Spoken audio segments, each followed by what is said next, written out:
sana. Watu wanaongea mambo mengi sana kutaka kugawanyisha. Mimi nataka niwaambie wale ambao wanaona kuwa wao ni wazungumzaji bora sana kushinda wenzao, sisi wa Pwani tumeweka macho tunaangalia. Na hatuwezi kupigwa vishukusuku ndani ya ODM. Lazima na wao wampe heshima Hassan Ali Joho. Wajua Hassan Ali Joho alipigania hichi chama. Kina mama Hassan Ali Joho maneno si maneno. Leo tutasikia raha mtu akimpinga vita. Sisi tunamwambia Sifuna, wewe kama hutaki kukaa kwa chama, wewe shika njia uende. Lakini huwezi kututoa sisi ndani ya chama. Wa Pwani tutakaa na chama cha ODM. Tunaelewana?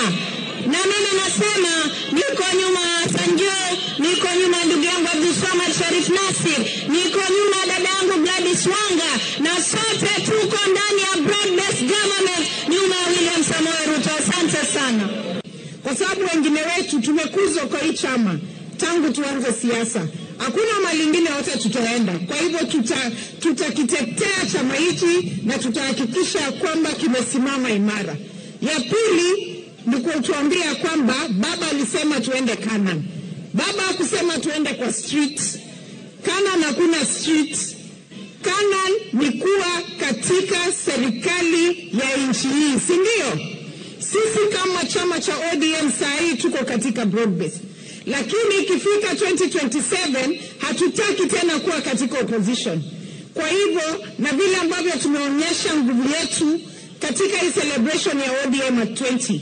Jana watu wameona ya kwamba tuko na nguvu. Hii ni chama ambayo imetosha kuwa katika serikali.